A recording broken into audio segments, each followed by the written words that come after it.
Trump is definitely still involved in his hotel business, a new report says. Even as president, Trump keeps up on how his Washington, D.C. hotel is doing. President Donald Trump isn't so separate from his businesses as he would like the public to think. Throughout his campaign and through his first few months as president, Trump has said he would distance himself from his Trump Organization and hand it over to his sons in lieu of divesting entirely, which ethics experts say he should. They fear that otherwise he will use the presidency for his own personal gain or that his policies will be influenced by his business interests.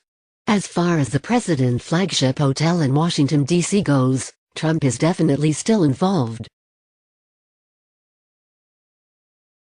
According to an email sent by the hotel's Director of Revenue Management first reported by the Daily Beast. On Friday, that site published a September 12 email from Jen Kai-hung, the Director of Revenue Management for the Trump International Hotel in Washington. In it he wrote that he met with Trump, who asked specific questions about the hotel and his business. The message says, "The company is interesting to work for being under the Trump umbrella. DJT is supposed to be out of the business and passed on to his sons, but he's definitely still involved. So it's interesting and unique in that way. I had a brief meeting with him a few weeks ago, and he was asking about banquet revenues and demographics. And he asked if his presidency hurt the businesses. So, he seems self-aware about things, at least more than he lets on. I am far left-leaning politically, so working here has been somewhat of a challenge for me. But it's all business." It's not clear when Hung met with Trump. Michael Damelincourt, the hotel's managing director, told the Daily Beast that Hung made Trump's comments up in an effort to enhance his sense of importance to a former employer. Trump's refusal to completely separate himself from his vast business holdings has been a source of ethical consternation since his election. Shortly before his inauguration, Trump and one of his lawyers, Sherry Dillon, outlined a vague plan for the president-elect to distance himself from his company at Trump Tower in New York. They announced he would put his businesses in a trust managed by his two adult sons, Eric and Donald Jr., and the Trump Organization's chief financial officer, Alan Weisselberg. I could actually run my business and run government at the same time. I don't like the way that looks, Trump said. But I would be able to do that if I wanted to.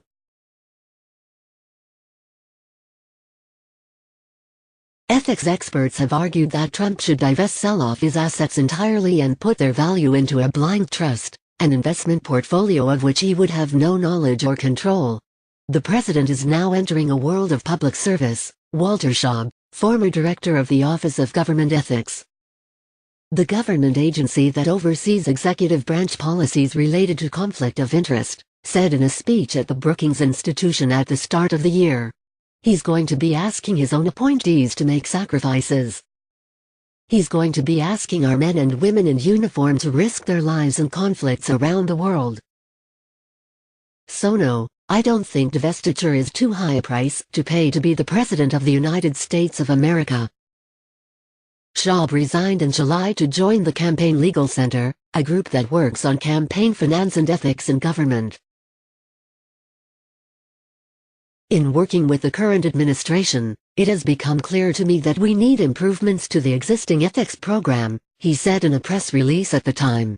It's perhaps telling that Shaub felt he couldn't reform the government from the inside. Trump's Washington hotel has been especially problematic. Some of Trump's businesses have struggled since his election. For example, a Trump-branded hotel in Manhattan's Soho neighborhood dropped the Trump name after a number of high-profile clients refused to stay there, and his golf clubs and hotels in more liberal-leaning areas appear to have declined in business and, in some instances, revenue. But the Trump International Hotel in Washington, D.C., which Trump opened while campaigning for the presidency, has flourished. According to the Wall Street Journal, the hotel brought in $18 million in revenue in the first 4 months of 2017, in part by hiking. It made a nearly $2 million profit during that time period, despite budgeting for a $2.1 million loss. The hotel has become a sort of White House extension since the president took office. Foreign dignitaries, lobbyists and Republican lawmakers often visit the hotel in hopes of getting in Trump's good graces. The Washington Post in May sent reporters to the hotel every day, where they spotted a range of figures and organizations, including former Trump campaign advisor Corey Lewandowski, business groups promoting Turkish-American relations, and former New York Mayor Rudolph Giuliani. Jimmy Carter put his peanut farm into a blind trust that had the power to sell it, Noah Bookbinder, executive director of the bipartisan watchdog group Citizens for Responsibility and Ethics crew in Washington, recently told Vox. It wasn't as though you had foreign powers or lobbyists trying to hang out at the peanut farm to try and influence the president. It didn't have that kind of mixing of business and the office. To a large extent, Trump's presidency marks the first time such an ethical conundrum has been seen in the White House. It's also shown that the rules governing presidential ethics and conflicts of interest are more guidelines or norms than enforceable laws.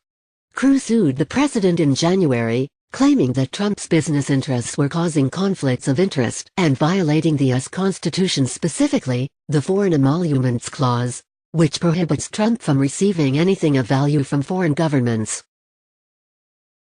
This month a federal judge dismissed the case, and the flow of foreign dignitaries, lawmakers and Trump allies through the Trump Hotel lobby continues unabated.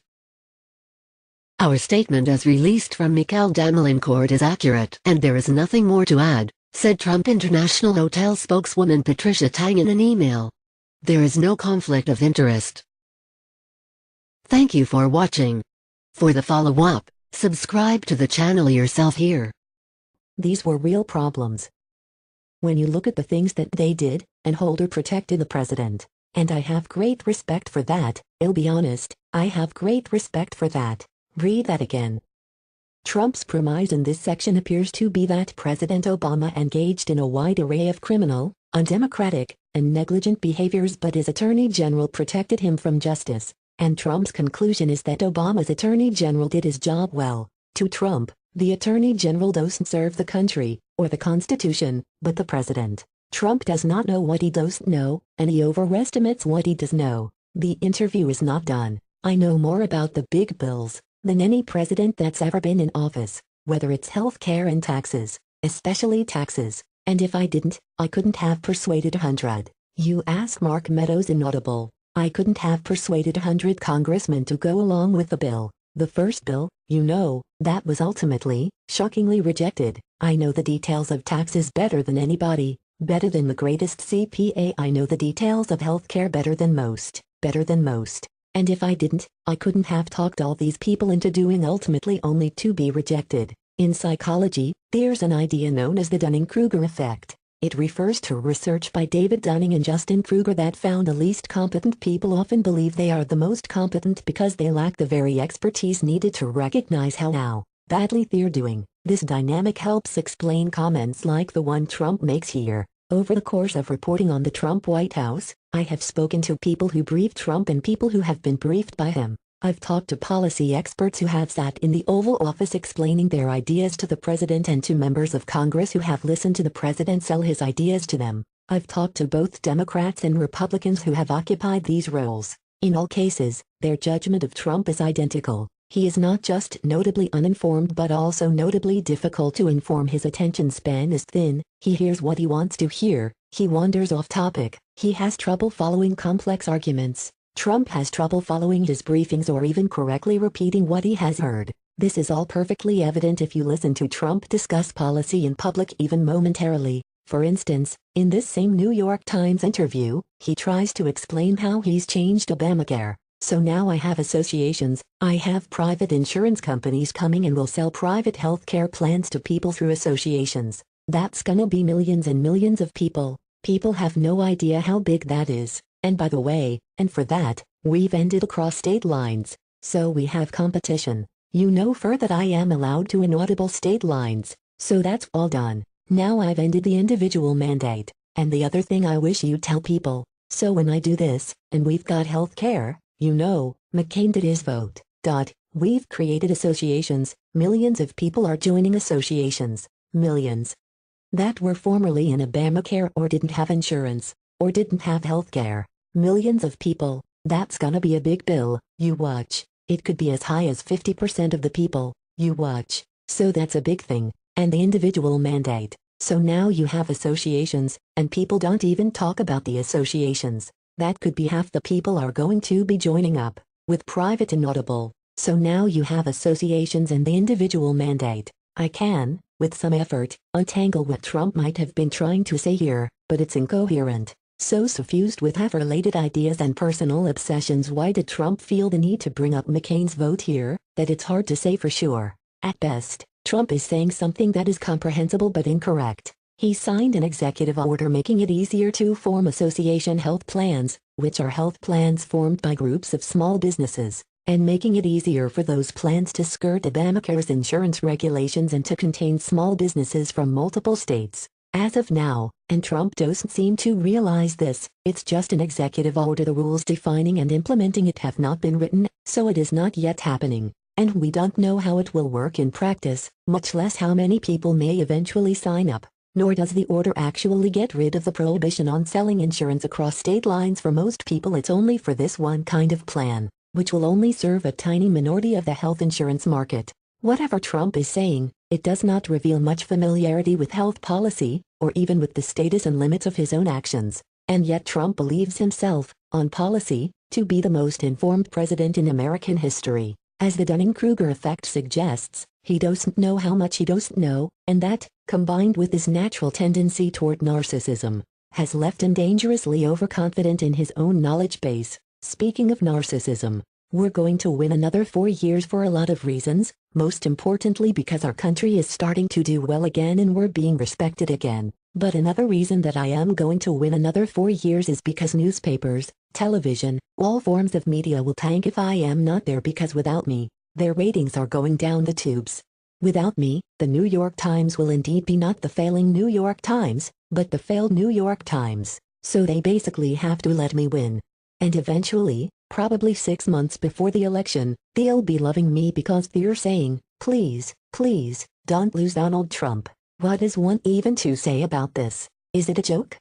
If so, why is Trump taking this opportunity to make it? Is it an attack on the media? Is it Trump finding another way to compliment himself, to give himself credit for the media's success? Imagine how we would react to literally any other president speaking like this. Trump has bludgeoned us into becoming accustomed to these kinds of comments, but that, too, is worrying. This is the President of the United States speaking to the New York Times. His comments are, by turns, incoherent, incorrect, conspiratorial, delusional, self-aggrandizing, and underinformed. This is not a partisan judgment. Indeed, the interview is rarely coherent or specific enough to classify the points Trump makes on a recognizable left-right spectrum. As has been true since he entered American politics, Trump is interested in Trump. Over the course of the interview, he mentions his electoral college strategy 7 times, in each case using it to underscore his political savvy and to suggest that he could easily have won the popular vote if he had tried. I am not a medical professional, and I will not pretend to know what is truly happening here. It's become a common conversation topic in Washington to muse on whether the president is suffering from some form of cognitive decline or psychological malady. I don't think those hypotheses are necessary or meaningful. Whatever the cause, it is plainly obvious from Trump's words that this is not a man fit to be president, that he is not well